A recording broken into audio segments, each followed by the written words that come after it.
In the heart of the Netherlands, where the scent of tulips mingles with the busy life of Amsterdam, a dark underworld thrives. Here, amidst the picturesque landscapes and winding canals, a notorious figure loomed large. De Vries, the Dutch Hells Angels drug lord, his reign marked by violence and vice, his name whispered in fear by those who dared to cross him. But beneath the facade of power and wealth lay a web of deceit and betrayal, a sinister tale of greed and corruption that would ultimately lead to his demise. What drove De Vries to the brink of destruction? Who ultimately sealed his fate? In the 1970s, in the middle of the smoke-filled haze of Dutch coffee shops and the winding canals of Amsterdam, a new breed of outlaws emerged, the Hells Angels. Born in California in the 40s, set their sights on conquering new territories, and the Netherlands became their next frontier. With their trademark logo emblazoned on leather jackets, they implanted their flag in Dutch soil. It was in 1978 when the Hells Angels officially established their presence in the Netherlands, led by notorious figures like Willem van Boxtel. Born on August 18, 1955 in the working-class enclave of the East End of Amsterdam, Boxtel's early years were marked by rebellion and defiance. At the tender age of 18, he founded the Kreidler Ploeg East in 1978, a biker gang that would sow the seeds of his ascent to power. Fueled by a potent mix of bravado and ruthlessness, Boxtel's notoriety quickly spread through the city's streets like wildfire. His 18th birthday was commemorated with an act of savage violence as he mercilessly beat the owner of a convenience store. Undeterred by the consequences, he unleashed a rampage of terror in the following year, laying siege to a high school and leaving a trail of chaos in his wake. It was not until he boldly adopted the mantle of the Hells Angels that Boxtel truly cemented his place in the annals of Dutch criminal history. His audacity was matched only by his ambition, as he seized control of the ports of Amsterdam and Rotterdam, transforming them into hubs of drug smuggling and illicit trade. Their headquarters in Amsterdam became a symbol of defiance, a fortress where they plotted their criminal enterprises. The Hells Angels' presence soon spread like wildfire across the Dutch landscape. They weren't just another motorcycle club, they were an empire built on violence and intimidation. With each passing year, their ranks swelled, drawing in members hungry for power and belonging. By the 1990s, the Hells Angels had cemented their dominance within the country's motorcycle gang scene.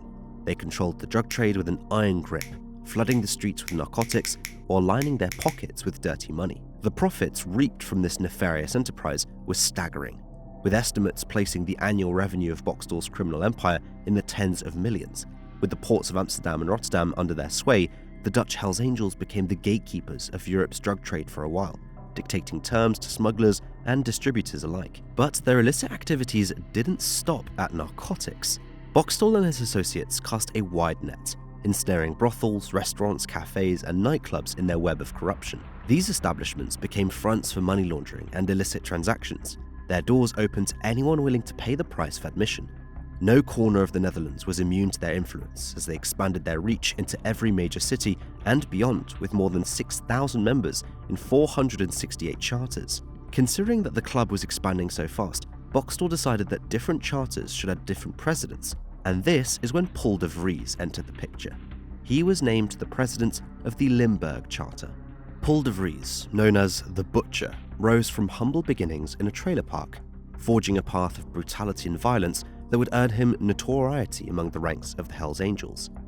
As the president of the elite nomad chapter of the gang, de Vries commanded a reputation as one of the most savage figures in Europe's criminal landscape.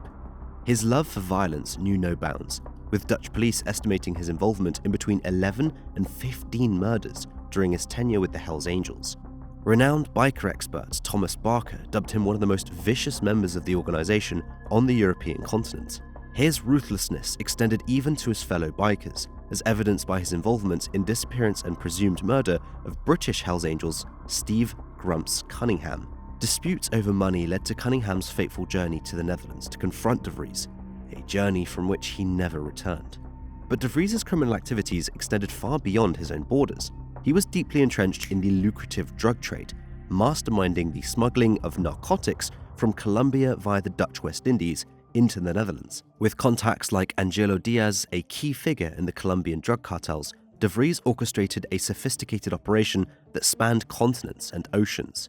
However, with power comes opposition, and the Hells Angels were no strangers to conflict. Rival clubs like the Bandidos and the Satudara dared to challenge their supremacy, sparking violent turf wars that stained the streets with blood and terror. Rising through the ranks with ruthless ambition, De Vries clawed his way to the top of the club's hierarchy. With a steely gaze and a heart as cold as steel, he commanded respect and obedience from those beneath him. It was in the late 1990s when De Vries solidified his grip on power within the Hells Angels. His cunning mind and willingness to do whatever it took set him apart from his peers. Through a combination of strategic alliances and calculated betrayals, he carved out a throne for himself at the head of the table, where he ruled with an iron fist. With power came opportunity, and De Vries wasted no time in exploiting it to the fullest.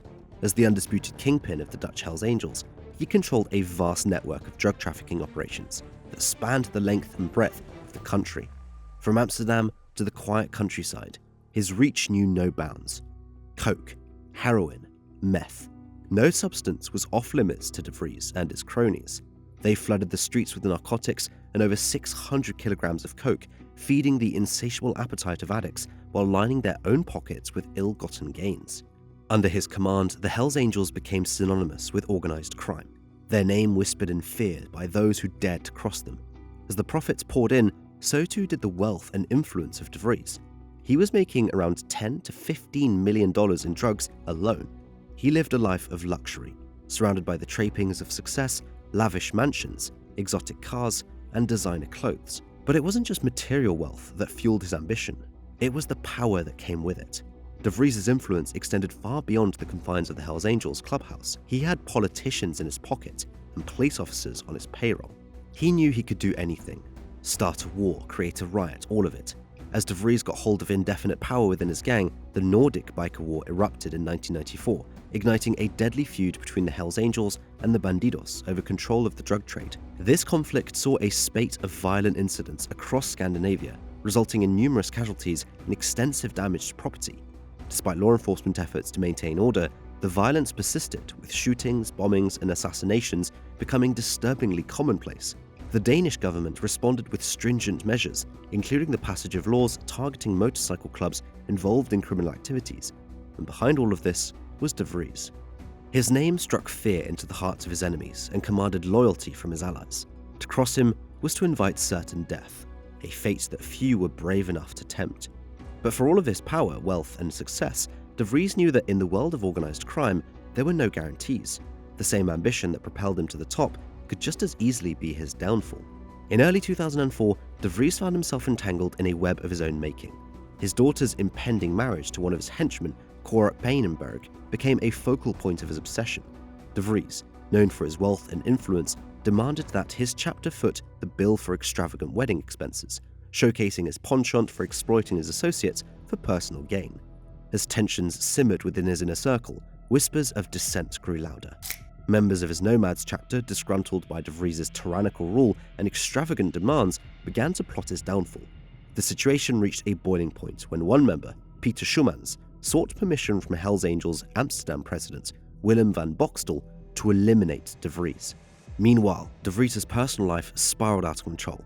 Plagued by drug abuse and sleepless nights, he found himself embroiled in a plot to purge disloyal members from his chapter. Little did he know that his fate had already been sealed. On the fateful evening of February 11, 2004, De Vries attended a mandatory meeting at the chapter clubhouse. What transpired within those walls remains shrouded in mystery. But eyewitnesses later recounted a scene of horror as De Vries and his cohort were ruthlessly gunned down by their supposed brothers. Hubert Raj, a passerby, witnessed De Vries being thrown out of a window only to be dragged back inside by his assailants. The gruesome execution that followed left De Vries, Pijnenberg, and another member, Wagner, dead, their bodies disposed of near a canal.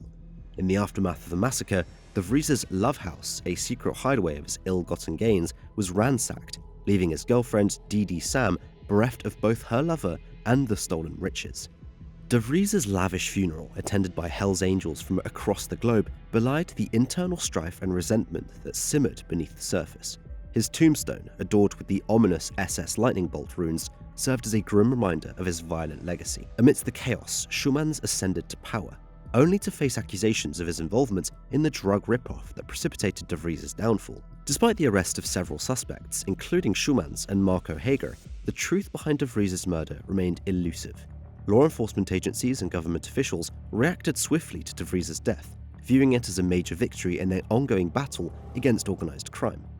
There was a renewed sense of determination to dismantle the Hells Angels and other outlaw motorcycle gangs, with increased resources allocated to intelligence gathering and targeted operations. Politicians seized upon the opportunity to tout their tough-on-crime policies, promising to root out corruption and restore order to the streets. And as the winds of change began to blow, the club soon found itself facing the greatest challenge yet. The Dutch underworld was a battleground, where rival motorcycle clubs clashed for dominance and the police were out there to get them. Following the murder of de Vries in Denmark, the Hells Angels found themselves embroiled in a series of violent conflicts that shook the gang's foundations from its core. In the years that followed, police crackdowns intensified, leading to numerous arrests and convictions within the ranks of the Hells Angels. Members implicated in drug trafficking, murder, and other crimes faced lengthy prison sentences, effectively dismantling key elements of the organization's infrastructure. But the Hells Angels were not easily subdued. Despite facing legal challenges and law enforcement scrutiny, they continued to operate, albeit with diminished influence and power. Raids on clubhouses and properties associated with the Hells Angels yielded significant seizures of weapons, drugs, and illicit proceeds. In 2005, a large-scale police operation resulted in the arrest of multiple Hells Angels members on charges ranging from drug trafficking to assassinations. Subsequent investigations and trials led to lengthy prison sentences for those found guilty, dealing a significant blow to the organization's operations. The Hells Angels' involvement in various criminal enterprises, including drug trafficking and prostitution, drew the ire of law enforcement agencies and prompted swift action to dismantle their influence. The closure of notorious establishments like the Yab Yum brothel in Amsterdam underscored the authorities' determination to root out criminal activity associated with the biker gang. Finally, in May 2019, the Netherlands made history by becoming the first country to ban the entire Hells Angels organization, citing its threat to public order and the rule of law. This landmark decision marked a significant victory for law enforcement agencies in their ongoing battle against organized crime. The downfall of de Vries, the Dutch Hells Angels drug lord, was the culmination of a series of events marked by violence, greed, and relentless pursuit by law enforcement. From his rise to power within the Hells Angels to his involvement in criminal activities, including drug trafficking and violent conflicts with rival clubs, de Vries' reign was characterized by a reign of terror that left a trail of destruction in its wake. However, his demise came in the form of a suspected gang-related hit, a grim end to a life consumed by crime and corruption. The ban on the Dutch Hells Angels and the ongoing fight against organized crime have significant implications for law enforcement and society as a whole. While the ban represents a significant victory in the battle against organized crime, it also underscores the challenges faced by authorities in dismantling these criminal networks. Moreover, the ban serves as a reminder that the fight against organized crime is ongoing and requires continued vigilance and collaboration between law enforcement agencies and communities. What are your thoughts on de Vries' story? Let us know in the comments below. If you like our content, don't forget to check out our channel. We've got many more stories from the underworld to share with you. See you in the next one.